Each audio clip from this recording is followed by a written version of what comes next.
región amazónica. La región amazónica de Colombia o Amazonía es una de las 6 regiones naturales de Colombia. Está ubicada al sur del país, limitando al norte con las regiones Andina y Orinoquía, al este con Venezuela, al sureste con Brasil, al sur con Perú y al suroeste con Ecuador.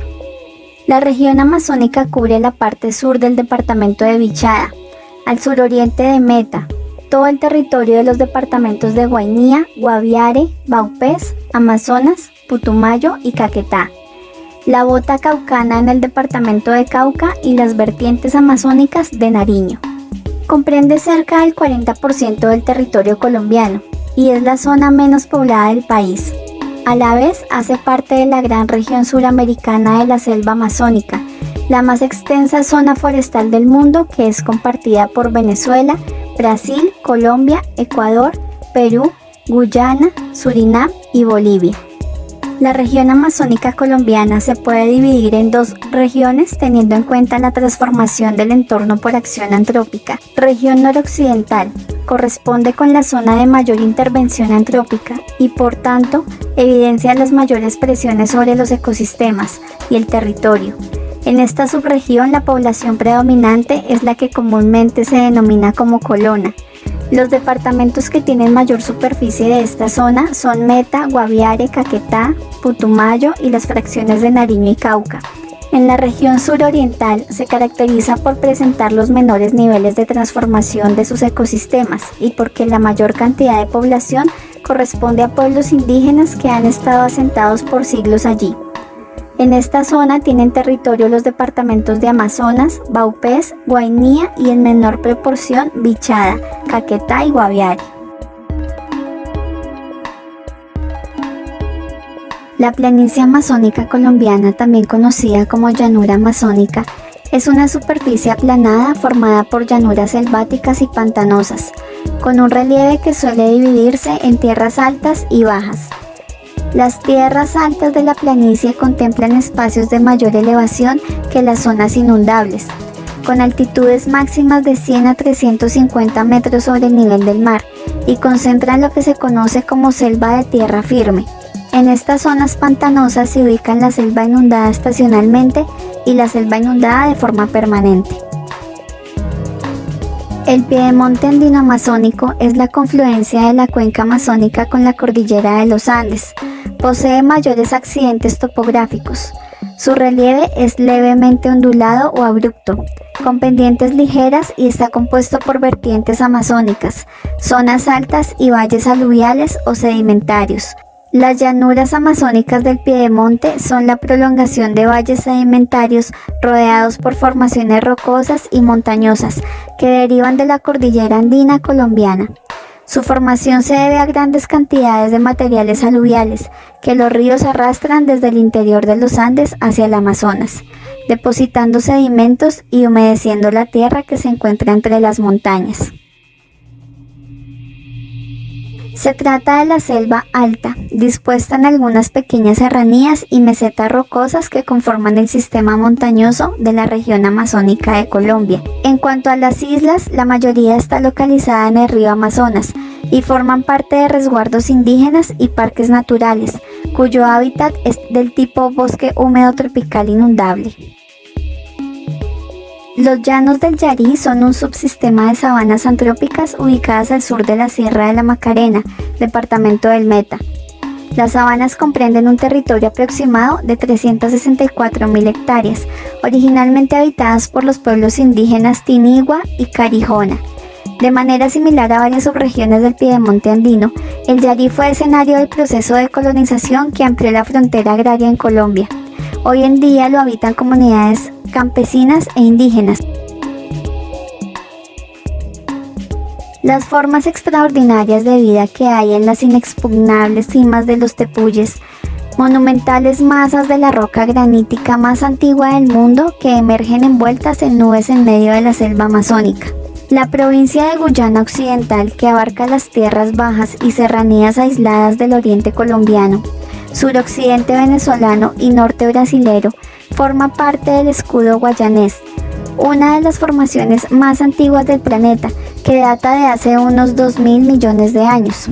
durante los cuales se ha erosionado progresivamente y han formado impresionantes mesas aisladas de la llanura amazónica por paredes verticales de más de 1000 metros de altura. La biota de las cumbres de los tepuyes está muy diferenciada de la del resto de la región guayanesa y de la de cualquier otro bioma planetario. Esta serranía es considerada como un enclave biográfico de gran valor, debido a que allí convergen elementos de flora y fauna andinos, amazónicos, guayanenses y orinocenses. Es por eso que en 1989 fue declarada Parque Nacional Natural e integrada a un área de manejo especial de conservación. Esta zona constituye un verdadero gradiente ecológico que integra ecosistemas de montaña andina con los de selva húmeda tropical y los de sabana. Sin embargo, se observa un avanzado proceso de fragmentación de la selva para convertirla en tierras aptas para ganadería y agricultura. El modelado de la superficie es muy variable. Tiene algunos sectores planos y otros planos con ondulaciones, separados por profundas grietas labradas por procesos erosivos de más de 500 millones de años. En la estructura vertical del tepuy o tepuye, se puede reconocer varios tipos de flora. Sin embargo, aproximadamente el 18% de la flora es autóctona del escudo de Guayana. Al analizar el riquísimo conjunto de miles de pictografías halladas en el Parque Nacional Natural de Chiribiquete, se pudo establecer que a lo largo de milenios hubo presencia humana en los abrigos rocosos en la zona, pero no se observan vestigios de asentamientos permanentes. Probablemente fueron grupos nómadas de cazadores y recolectores los que dejaron las representaciones, cuya variedad temática fue clasificada por los investigadores de la siguiente manera: naturalista o seminaturalista, con motivos zoomorfos, entre los que se destacan por su abundancia el jaguar, el ciervo y bandadas de animales, entre otros. Seminaturalista, esquemática con representaciones antropomorfas, que no suelen ser figuras aisladas, sino asociaciones narrativas muy variadas, como escenas de caza, recolección sobre palmeras, transporte de alimentos, danzas, luchas y motivos relacionados con la fecundidad. Fitológica, de carácter naturalista o seminaturalista, de palmeras, unas aisladas, otras en germinación, que aluden a la idea de fecundidad. Ideográfica, donde aparecen manos, en algunos casos asociadas con elementos faunísticos. La selva inundable es uno de los ecosistemas característicos de la Amazonía, que se presenta en las llanuras aluviales de los principales ríos y en consecuencia están sujetos a fuertes cambios. Durante la mayor parte del año permanecen anegados y en épocas secas quedan al descubierto inmensos playones y grandes áreas, lo cual genera un complejo mosaico de ambientes. En las planicies de inundación de los departamentos de Guainía y Vaupés, con sustratos arenosos y campos de dunas eólicas, hay numerosos cuerpos de agua aislados. El exceso de agua que se debe a las lluvias locales puede cubrir hasta 2 metros del suelo. Algunos humedales de la Amazonía formados por las inundaciones pueden alcanzar varios metros de profundidad y provienen de desbordes de los ríos que nacen en otras regiones. Al evocar la selva lluviosa tropical de la Amazonía, es similar a una jungla enmarañada y exuberante, con un dosel cerrado por las copas de los árboles corpulentos, de los que cuelgan lianas que se entrecruzan, y a nivel del piso infinidad de plantas, algunas con hojas gigantes como los platanillos y las palmas. La selva tropical es el más complejo de los grandes biomas del planeta. Alberga más de la mitad de la flora y la fauna existentes. Las del Nuevo Mundo, denominadas neotropicales, poseen una gran variedad de riqueza y de algunas especies vegetales.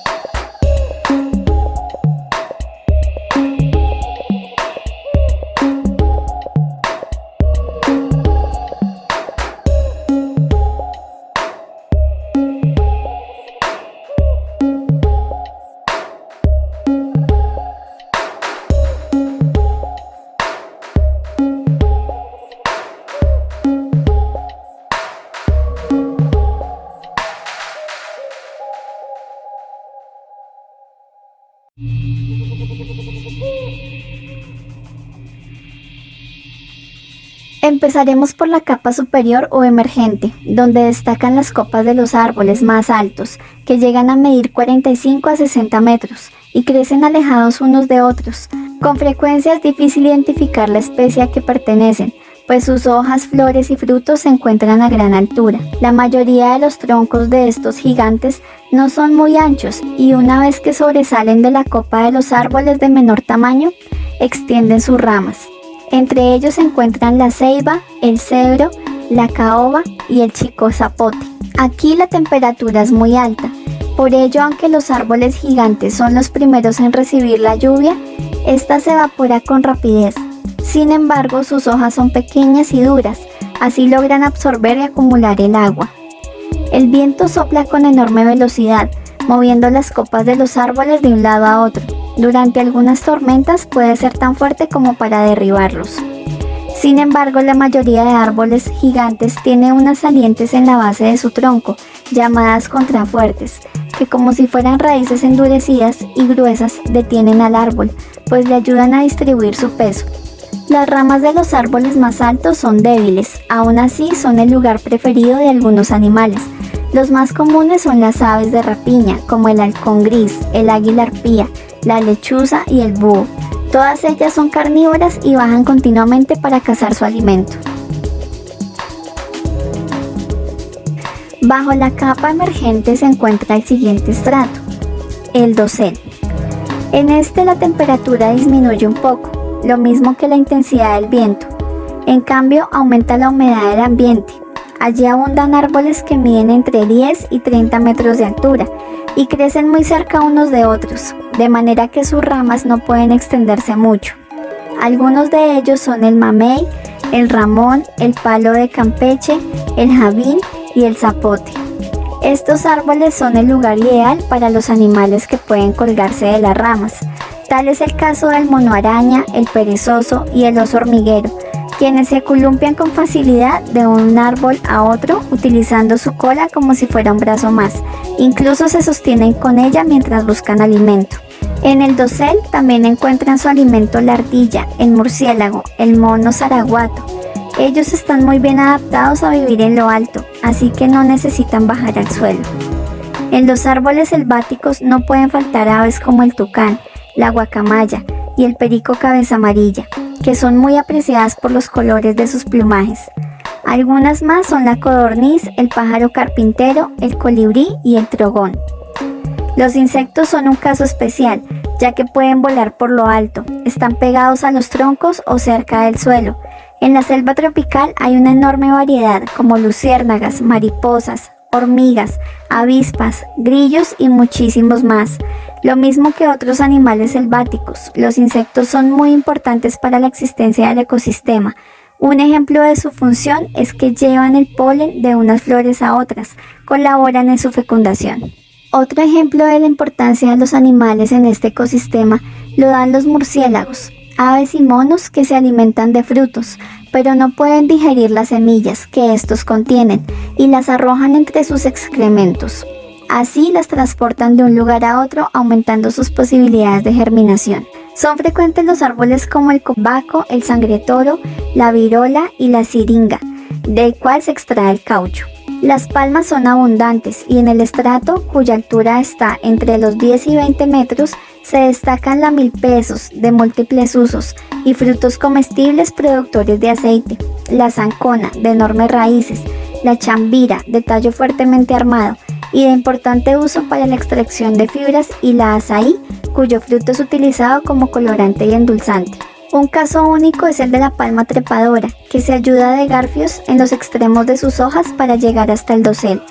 Otros grandes bejucos alcanzan las copas de los árboles donde florecen. Es el caso de la poderosa planta venenosa de curaré, usada por los indígenas para impregnar con ella los dardos con los que cazan, o el bejuco escalera del género Bauhinia, que representa para los nativos la constelación de Orión.